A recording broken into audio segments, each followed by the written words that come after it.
Alright, so I'm back home after my trip to Escanaba and change of scenery too. I'm gonna make a video. This is the first time this loader's been off since we bought the tractor in 2018. And if you know anything about moving in Wisconsin in the wintertime, there's salt on the road, so I wanted to get as much of this tractor washed as possible. And I've missed spots, but they're, rather, they're small spots, so I'm not too worried about it. I went ahead, washed my truck, and I washed this. Now, in order to wash this completely the way I wanted to wash it, I took the loader off. This was my first time taking a loader off a L-Series tractor, or any Kubota tractor for that matter. The only other tractor I took a loader off of was that 4510 that I had on this channel once or twice, crushing up barrels. So I'm going to walk you through this. You want to find a nice, flat, level piece of ground. Concrete is probably best. And take and raise your loader up a good ways. Here, I'll throw my pins back in here and I'll show you where you'd want this. Compared to the deers, at least the older deers, I almost prefer the older deers better because you literally,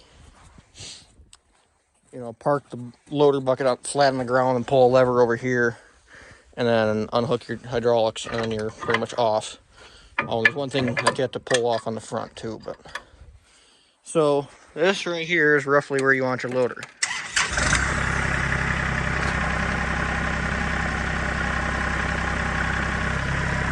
Something like that.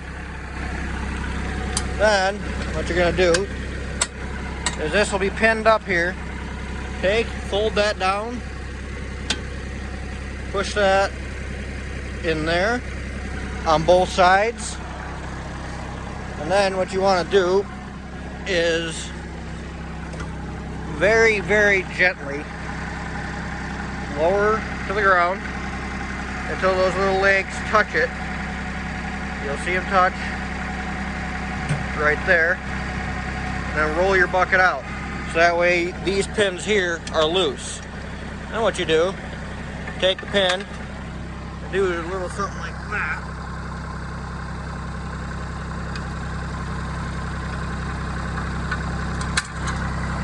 Now your loader is free. So what you do, you curl your bucket in. Meanwhile, what you're doing is you're watching here and here. So curl in until your bucket's flat on the ground, as such. And you shut the tractor off. And then you give your lever a good wiggle, because everyone likes to wiggle their lever. Then, now that you have relieved your pressure and all your hydraulics, you just pop these loose, like such. And you can almost do this if you didn't have to put those front legs down without getting off the tractor, which I personally like a lot. When you start the tractor back up, if you're gonna go mow a field or something, lock that out, because then you wouldn't pressure test all that stuff and then blow a cap off, because that's never fun. There you go. Now you're free. That's how you take the loader off. Now, I'm gonna get off cattywampus here, just because you're never gonna take it off, back up, and put it back on. That's just not gonna happen. Unless you do what I do. So you're gonna wanna get as straight as possible. Doesn't have to be perfect, but the straighter the better. I can make a joke about that, but I'm not going to, because I feel like that'd get me in trouble with a certain community. Now, what you do is you shut the tractor back off, unlock your hydraulics, wiggle them again, then you start grabbing all your lines. Now these are all color coded. Red goes to red, you'll see that. So, then you pull back on the collar, push it in, pull back on the collar,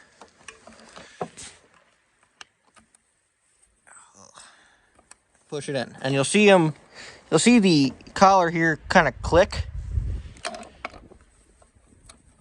Like that. And like that. All right. So, now putting it back on is a little bit more difficult.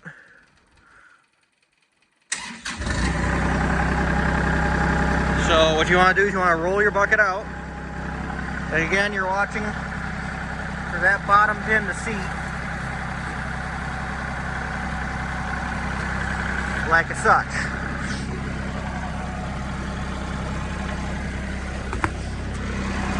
Hashtag no safeties.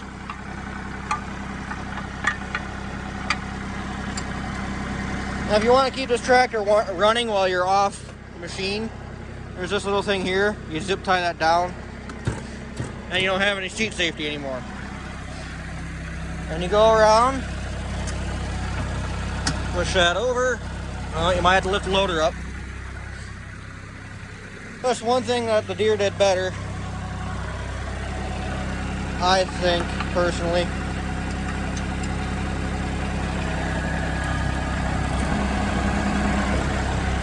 Actually, I've taken the loader off 2 Deeres. So I've taken one off a 2032R, second gen, and a 4510. Now, if you do this a lot, you'll probably point out some mistakes I made. That's just fine. But it doesn't matter because I have my way of doing it. This may or may not be the correct way, but it's my way. And putting it on, taking it off, and putting it on again took me just under 7 minutes.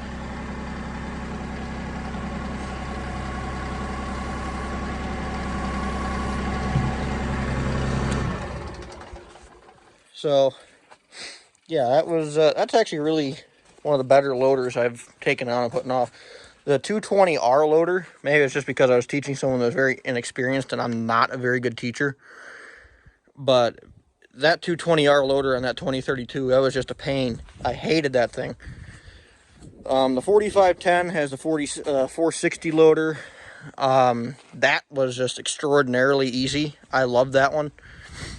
You know, I was the first one to take the loader off in almost 5,000 hours on the tractor. And yeah, and then this one here, I'm the first one to take it off since the dealer had it. And just under 4 or 5 years. I got this in 2018, so 5 years. I'm the first one that had this thing off since it left the dealer. I am going to try, because Dad is going to buy a mower for this. I'm going to try to talk him into taking the loader off when he mows grass this summer, just because that's going to save on a lot of weight. I think this loader weighs 600 or 800 pounds. That's a heavy little bugger. Oh, we got this 2019. Okay, this tractor's a 2018. That's right. Yeah. And we got this MK Martin snow blower. It's a 72-inch, and it's been pretty good. Shear pins on this thing though. I didn't do it. Dad did it. I plead the fifth. I did not have anything to do with this. He broke a shear pin somewhere along the line. I think yeah, so that thing right down in there. He caught a concrete paver. It's sitting around here somewhere and broke the shear pin. That's what shear pins are for. Otherwise, you would have snapped that chain. Yeah, this has been a pretty good little tractor. I haven't put too many hours on it. I probably put 70 hours on it, roughly. I'd say 70 is a good bet. Dad's put the other 200 on. On that 4510 Deere, though, I have put probably 350 hours on out of the 4,600 that are on it now. And, yeah, this is definitely one of the easier loaders. Now, this would also go for the LA524, obviously the 525 and the 526. The tractor we had before this was the 3400. It had a LA463, if I remember correctly. And that was a different design. Actually, it was a bit more robust, I feel, because it had, instead of this being here like that, it was still like this, but there's this channel a lot like that down here instead of this wimpy little piece of 3/4 inch steel. maybe 5/8 steel, and it would lock in there and lock in there tight. That tractor never had a problem with, a loader that bounced very much. The only slop that was in that loader was down here in the pins, but that was fixed after we put a quick attach on it, because Kubota is nice enough to send you pins with your quick attach. That was kind of a fun project to, yeah. And maybe eventually here I'll show you how to work these things. We have a collar in here, or a bushing, whatever you want to call it. That's just a piece of galvanized pipe. Otherwise, this blower would, floppity flop all around. And this thing is already noisy enough. So if we can limit any noise at all, that's a great help.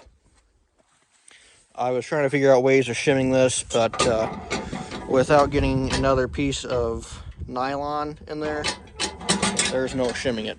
And then, if we ever did get the SUV on the back of this thing, the selective control valve, the motor for it would go right here, and then you could turn the auger with a stick, kind of like in the loader. Yeah. This has been a decent snowblower. This one was only on this tractor. Oh, we bought it from the John Deere dealer too. So it was pre-owned. Yeah. And this tractor was brand new when we bought it. I think it had 3.3 hours on it. Now it's got 275 on it. 274.4. So let's just say 275 for simplicity's sake. This has been a good tractor here. I'd recommend it. I'm kind of curious to try out an L2502, since those were just released like midway through last year. I was going to do something for Dad for Father's Day if I had a little extra money floating around, because, now we live in the sticks, and this tractor's probably going to do a good amount of work in the bush. I was going to take this dinky thing off and get him the one off the L2502, which got nice big flares on it that come off the sides and a piece of mesh in the center. I could probably adapt this one to that, but we'll see. I think that's a $300 or $400 thing. That'd be a good thing to do for him for Father's Day or his birthday.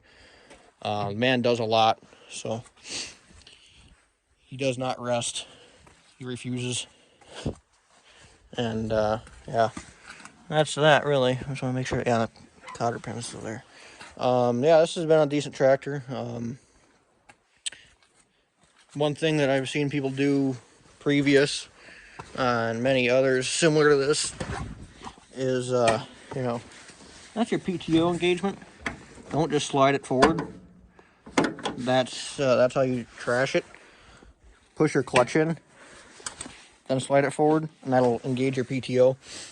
Then you slowly let off the clutch about like that, and that'll engage your PTO. Disengaging it though, you can just flip it back and it doesn't hurt anything. And that's that. And then maybe next time this thing does a regen, which is not very often, because, well, snowblowing takes a toll on a lot of things, and it keeps EGTs way up. Yeah.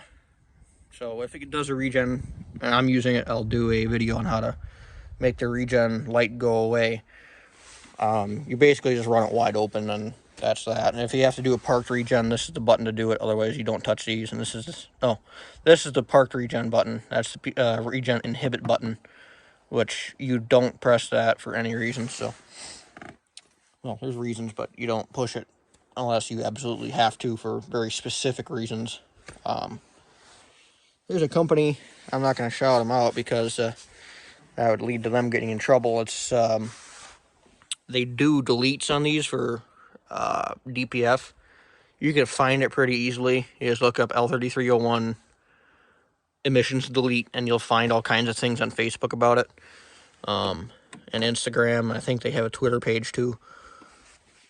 But as soon as you do that, you void warranty, and then that's just a big debacle, and you don't want to get into that at the moment. So that's pretty much how you take a loader off a L3200, L3800, L2501, 33, 3901, and then you have the 2502, 3302, and 3902. And then anything that's got the LA525, 524, and 526 loaders, that's how these ones come on and off. I can't teach worth anything, so take this with a grain of salt.